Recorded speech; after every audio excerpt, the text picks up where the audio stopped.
The net migration figures have halved, but they're still very high. The Prime Minister is taking credit, but lots of it's down to the last government. What on earth is going on? We'll discuss on this episode of the BBC's daily news podcast, Newscast. Hello, it's Adam in the Newscast studio. And Chris in the Newscast studio. Faisal also in the Newscast studio. And completing the lineup in the Newscast studio, it's me, Leila. Leila, you have got to reveal what you were saying to me on the way here about your appearance on this podcast. I was reflecting on being a new Newscast OG, basically. I was here from election cast days. Yeah. And actually, I was possibly not since. All right, so, so you've actually been doing it longer than me and Chris have. Yeah. Well, I feel like it's long overdue. I was definitely the first time in this lovely studio. All I would say about the original election cast is that was a pilot. that was a little trial run. It didn't become permanent until me and Chris got involved. Just to reassert myself there. Okay, all right, thanks. Have I just pod-splained there? Anyway, right. Loads of big things happening this week for us to talk about. First of all, Chris, on Thursday, the net migration figures, this moment in the political calendar that has become super, super significant. What was the significance this time round? Yeah, as we've kicked around on Newscast, and I think it's just worth putting it in this context, net migration being a positive, by which I mean a plus, as in more people coming than leaving, has been one of the standout social trends in UK 21st century contemporary history.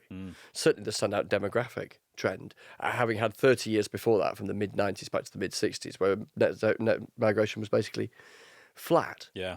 So, and when you see that historical graph, because I was looking at it for another program the other day there, the gap that opens up between people leaving and people arriving starts off very, very, very small and then very quickly becomes enormous. Completely. And when you look at that graph, that explains one heck of a lot of the political and national conversation of recent years. Then when you fast forward into that graph, the spike that happened in the post-Brexit period, where it just went vumph straight towards the sky, hitting a record number of 900,000, just shy of 1 million net migration figure in a 12-month window.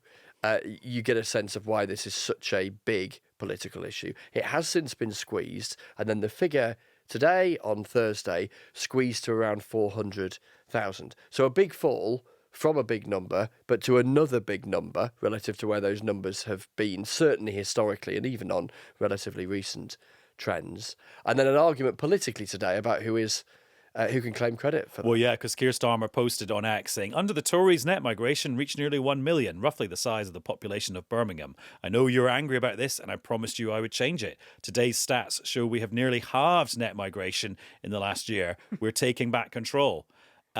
We is the key word there. Exactly. Well, who was that? I mean, the Tories will say that they were actually taking a lot of measures under the last government, James Cleverly, the last Home Secretary, to announce a significant tightening on visas. So they're saying, well, this is just those measures bearing fruit. I mean, the government, for their part, have already announced their own measures, didn't they? Their own set of tightening just last week, I think, with the white paper. So, they're saying we're on the same trajectory. So, yeah, they're all trying to sort of pile in and say, look, we all want the same thing. And let's listen to the Home Secretary, Yvette Cooper, talking to Chris this afternoon. Net migration quadrupled under the Conservative government, so this reduction in numbers is important and welcome, but we need to go significantly further, and that's why we're introducing new visa controls and also stronger language requirements as part of our immigration white paper, as well as increasing returns from those who have no right to be in the UK. We need control and order back in the system. Yeah, and it'll just be so interesting, Chris, to see how this plays out in public opinion, because do any in the political class get credit for reducing net migration by a lot, but get not much credit because it's still very high? Completely. And I think in the end, the challenge this government faces is not, as they would see it, rectifying the blip, but being able to point to a trend. Now, they can't do that yet. They've not been in power long enough. But over the next couple of years, can they squeeze that number further? Now, they've not given themselves a target, which is probably politically expedient, given the last government did that and never managed to hit it.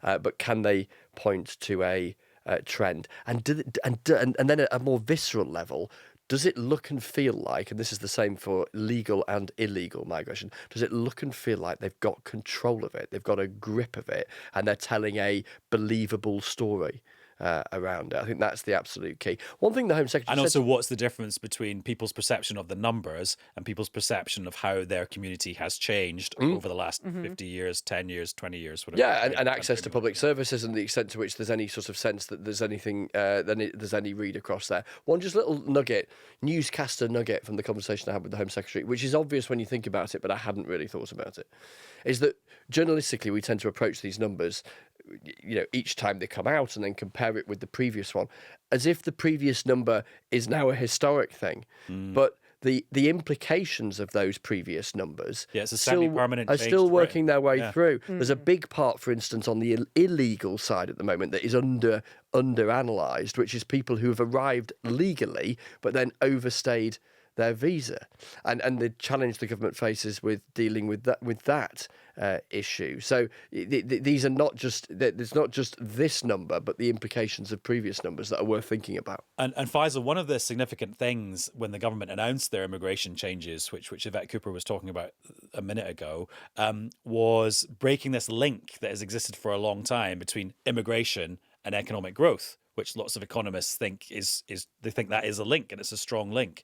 What's your take on just the kind of the new paradigm that we're in now, where you've got Home Secretaries and Prime Ministers saying, no, bringing in people from abroad doesn't necessarily help the economy? I'm not entirely clear what the strategy is here, other than to change the shape of a chart and a graph, which is, you can understand where that's coming from. It got to historically extraordinarily high numbers. There are reasons for that, and there were reasons at the time for that, and there are some specific policy reasons which have been unpicked now, or were unpicked in the last year of the final government. But there was also the one-offs of the Ukrainian scheme, the Hong Kong scheme, and other refugee schemes, which nobody says that they were against. Well, it's been an interesting sort of idea or concept to ask the people of the million that came, how many were they actually objecting to, each political party? Because I'm not entirely clear they were objecting to most of them at the time. And also even government ministers responsible for different bits of the economy would have been in favour of some of those groups of people. Well, the big picture here, which kind of no one really wants to talk about, is that you had Brexit and you had freedom of movement, which the government of the day, which was then Labour, there were far more East European migrants that came here than were expected, but that contributed in general terms to these guys tended to be, these men and women tended to be more productive in terms of their demography. But that the doors were shut on that to some degree. And then a different form of migration that was mainly non-EU came in the sort of same numbers and potentially higher numbers. That's the kind of the broad trend. And then with this government, they want to get it down. I mean, that's sort of like, I've never entirely clear what that means, because obviously if you're at 1 million, it would be extraordinary if it didn't go down. Right? And that's why I think the trend from now is right. How they will ultimately, I think how they're going to judge themselves, really. Can they point to, given they're not putting a figure on where they want to get to, can they point to it over time, heading as they would see it in the right direction? And what about Keir Starmer's assertion that basically the theory that immigration adds to economic growth has been tried and tested over the last few years at record high immigration levels, but record low growth levels? I mean, what sort of period? There's a chicken and egg situation. A successful economy attracts workers. Right? What comes first? It is a feature of a successful economy that workers want. Are kind of sucked into that economy to fill immediate gaps. And so the coherence of policy, of just sort of asserting that it doesn't help growth. Well, let's see if we can build 1.5 million homes. Where are they? With that number being squeezed. The social care announcement. I mean, arched eyebrows doesn't quite get it. People in the industry and in business generally just don't believe that this is actually going to happen. Right now, the government might stare them down and say it is going to happen, but the consequences of that socially, we've got to think this through. Basically, the strategy is obviously get some of the people that are off work in benefits signed off, all the people and get them into work and get them to become social workers. Get those guys. So if you are on PIP, you're going to be a social worker instead of an immigrant. Social care worker. Social care worker. Sorry, social care worker. Yeah. let's reduce it to that. Is that strategy really good? Go and work to someone that runs a care home and ask them about that strategy. I mean, I've been in job centres where they've tried to recruit young people who have, there's no issue around being signed off work. It's extremely difficult now. So, and I've also heard this story from successive work and pension secretary. We're going to get young Brits to do these jobs. I mean, I remember as a young political correspondent every week being called up by Eric Pickles, the then community secretary, to come and visit his curry college he'd set up, which was to train British people to work in Indian restaurants. Yes. And it's like, how did that do for the immigration numbers from India? They went through the roof. I do. Obviously, it's much better idea to get people who are inactive into these vacancies, and to some degree, if you rely, well, maybe to a large degree, if you rely on them being filled by workers from abroad, it's never going to end. But everybody wants this, but it doesn't happen, and it doesn't happen not just because of the migration numbers.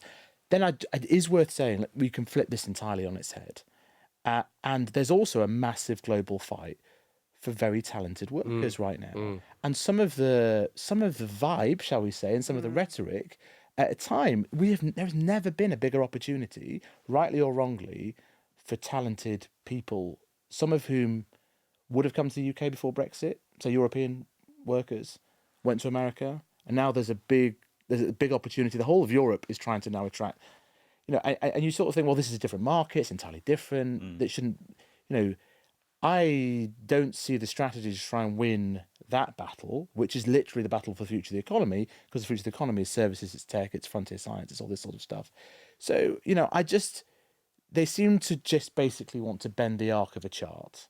Like, what is the actual strategy around who works in our workforce? That's what I'd like to. And also, I was chatting to somebody the other day there about one of the aspects of the immigration announcement that didn't get a lot of attention was this idea that you put a surcharge on universities for each international student they bring in, which the universities then call a tax. And you're like, well, what does that mean for university finances? Because a lot of them are only staying afloat because of how much they charge international students. Well, this and then it also then interacts with another story this week of the youth experience scheme, in that if the UK government and the UK educational establishment is going to have to pay or discount fees for EU citizens coming over. What does that mean for that? So there's like the spin-offs from spin-offs from spin-offs. So if you think about just like an opportunity for the UK and the world economy, exporting our education genius, our universities, it was helping turn round.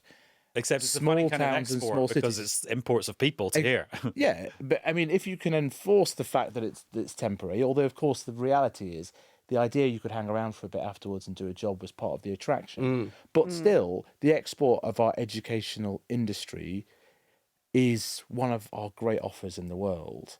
And it's just in the small print of today's figures, the ONS had a look at exempting students from the data, which is an interesting that's one. always been a discussion, hasn't it? Yeah. And they decided that they couldn't do that because it wasn't in line with international comparisons. But the government could decide, for example, students are an export industry. It's a totally different thing. It provides growth in smaller. It's quite difficult to get this growth in some of the small towns that have deindustrialised, but you can if you get a university. But they don't have this is the point. They don't have the confidence to make arguments like that just because it affects that chart. That I think is quite interesting. What is the boundary of where? What argument would they be willing to make in favour of some types of things? Is it really immigration? A student going to a university paying fees? But then good luck to them sort of drawing up a chart with a giant asterisk that says, well, the number that says but small caveat X 100,000 or whatever. Is it the chart that's the problem? I mean, I suppose is it or is it the? Is it? I mean, so I was doing my Radio 4 show Antisocial last week, available to listen to now on BBC Sounds. A fresh episode coming on Friday, and it was about perceptions of migration.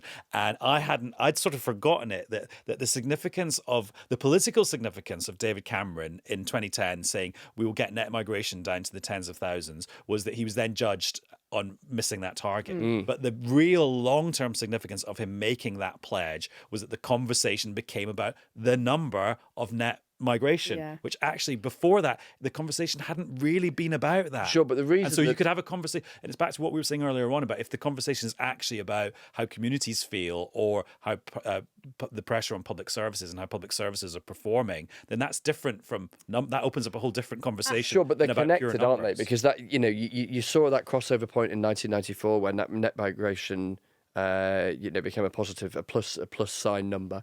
And then that spike, which is where Labour historically take heat, Conservatives do around the number under Boris Johnson, of the A8, as they were known, accession countries from Central and Eastern Europe, and the lack of transitional controls, and that significant number, which is wildly higher than the government predicted, which in plenty of places outside of the big urban centres, particularly in England, people felt had significant changes, didn't they, in how a community felt? No, I'm not and saying that for one scale second of change. I'm not saying for 1 second that the number doesn't matter. It's just that there's a parallel universe where our entire conversation about what this is about is actually a different. It's not driven by the numbers. Conversation. Really? But it's also Given a how big the numbers picture. are? Well, no, of course the numbers are inescapable, but I was just struck talking to those experts for that other program, which I'll not plug again, that actually there is a different kind of conversation that the country could be having about this that isn't just about them. But also on a sort of voter level, if you think about this politically, I mean, voters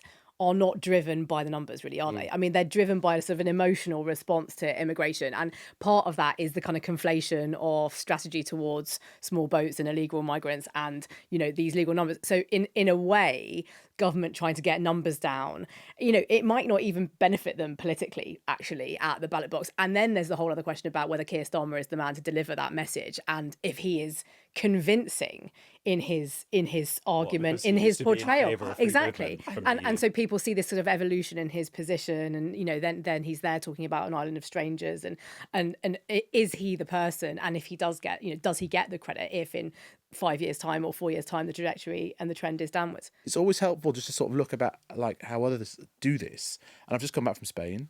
Rather unsuccessful.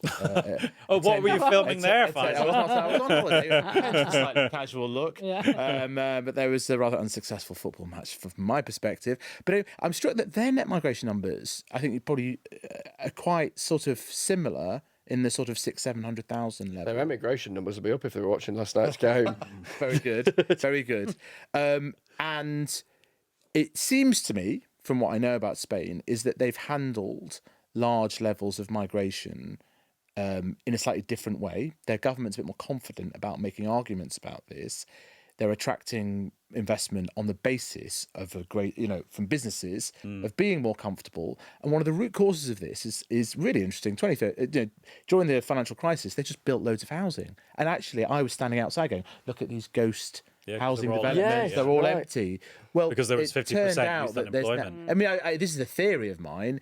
But they have created the space to accommodate a mixture of immigration from South America, Spanish-speaking, North Africa, and they've been able to make that as an offer. They're using that as a positive offer in terms of investment in factories and the like, which is not the case here. So it is possible for a centre-left government, if they want to, and they're going nowhere near this. Let's have a very different conversation. But they're not doing that. Right, it's a good job we don't run the country because our cabinet meetings would be like 15 hours long because we are meant to talk about many other news stories which we haven't done. Let's talk about the Chagos Islands. Chris, I imagine you went to bed on Wednesday thinking I'm going to get up early on Thursday morning and I'm going to be on the Today programme explaining that the Prime Minister has finally done this deal with Mauritius, that the Chagos Islands in the Indian Ocean get handed over from British sovereignty to Mauritian sovereignty, and a deal has been done to lease on a long-term basis the Diego Garcia military base, which is there. But instead, you were on the Today programme talking about a little legal hiccup. Yeah. So I went to bed at about 1 o'clock this morning, having been getting my head around the Chagos Islands late last night, and then went to bed and woke up at about 6:30 and had a message from our colleague Anna Holligan, who works in the Hague. It sent at about 3 a.m. with a tip-off about a legal challenge And I thought, well, that's interesting. And I hadn't realised Anna had followed this story. So my sleep-deprived brain is trying to work out, hang on a minute, Indian Ocean, correspondent in the Netherlands, a tip-off involving a name that I didn't recognise. Anyway, and Anna was brilliant, and she had a brilliant contact. And then I was making loads of calls here. And yeah, suddenly this thing that we thought was going to happen first thing this morning, is this signing ceremony, virtual signing ceremony, this handing over in a sovereignty sense of this archipelago of islands, including Diego Garcia, which hosts this US-UK military base, was going to happen. And then suddenly it wasn't, because the overnight on-call judge, that's a gig and a half, isn't it? I wonder how that rota works. It got me thinking about that. Anyway, there'd been a legal challenge. Also a job I'm glad we don't do. Yeah. So some lawyers representing two Chagosian women, people whose homeland are the Chagos Islands, and were removed back in the late 60s, early 70s by the UK. The UK has since apologised to them. They felt that they were inadequately consulted about the sovereignty of the place they call home, and had challenged this in the court, which, to fast forward so we don't do a minute-by-minute account of today, which I was in danger of doing, postponed the whole thing by about 6 hours, because it was back in front of the High Court, 10:30 this morning. It was then effectively just sort of dismissed. They feel pretty aggrieved by this whole process, both the UK historically and the UK in a contemporary sense at government level. But that has now happened. The government makes an argument that this is about securing the long-term viability of this base. There's a 99-year lease. The UK is going to rent it back from Mauritius, to whom it has been handed. Conservatives, Reform and others say, hang on a minute, this seems like a bit of a bum deal, because we're now paying to rent back something that was previously our own. The government says that because of court challenges at the UN and elsewhere, this was the way to secure the long-term future of the base. And we can hear the Prime Minister making that case now. This is absolutely vital for our defence and intelligence, and therefore for the safety and security of the British people. And there's a whole discussion to be had about how much money the government is paying and what the impact of China in this whole equation is. But luckily, Faisal, we've got 99 years to discuss that. Yeah. So before It'll come quickly. They probably thought that about Hong Kong, didn't they? And then when they signed it, and then. But we are running out of time. But Leila, what are you picking up now that we've had a day since the Prime Minister did his sort of quick reveal at PMQs that you almost missed about the winter fuel? Well, Kemi Bade did miss it for yeah. a couple of minutes. The winter fuel payment U-turn, which me and Chris had a slight disagreement about yesterday. Yeah, we did, he says it's a full U-turn. I was like, no, you can't say it's a full U-turn because you don't actually know where it'll be a full U-turn if all 11 million pensioners were going to get it again. Shall I wade into this? Well, if the Come on, whose side are you on? Yeah, exactly. Sorry to say, I'm coming down on Chris's side, because if the policy was to means test the winter fuel payment to the level of pension credit, there is a U-turn now on that. We don't. The problem is that we don't know what. If the policy they come up with still involves means testing, then it's not. Adam's a full idea is U-turn. both sides of but a proper U has to have two sides that reach the same complete. You have to go to the top altitude. of the U, because it could actually just be you're going around but a it very could big still. corner. Yeah, It could this be is like the an problem. R. This is the problem, and actually, no one can really make. I mean, even Labour MPs can't really make a full assessment. They could also make the pension credit more generous as well, which they would, in the round. I mean, again, on doing some of the savings that we're trying to make. I mean, I think in terms of.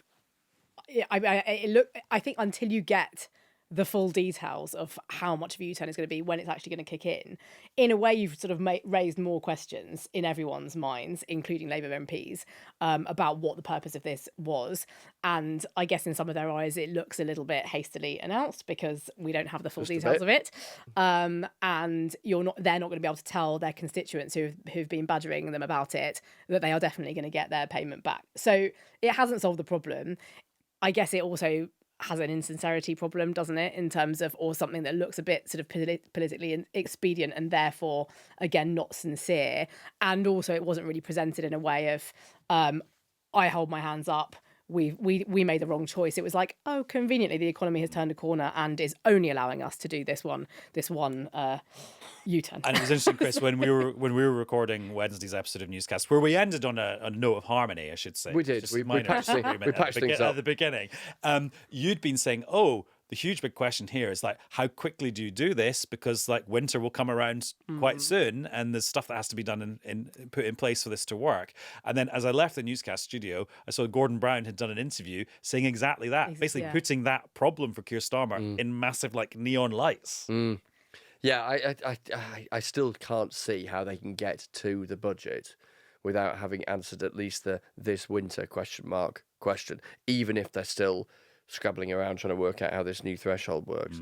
And Faisal, my theory yesterday was, okay, the speculation about the budget has now started and will be on a daily basis. And that's kind of like 3 months earlier than it would normally be for an event that's in October or November. Well, we've got a fiscal event coming up if your appetite is whetted. Yes. Well, that's no, not not according to number 10. They said that's not a fiscal event. that was specifically. On our definitions, apparently. Yeah. Well, it's definitely a fiscal event. By anyone's definition, No, it's an event and it's highly fiscal.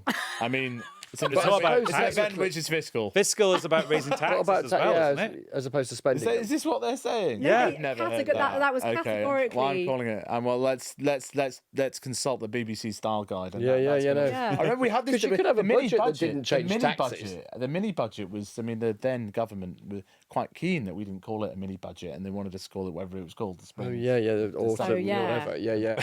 I feel we've cleared up a lot of things, maybe made some things less clear. But there's one thing we definitely need to clear up, some misinformation that is out there, Chris Mason. Oh, really? It's being reported that you have a pencil case.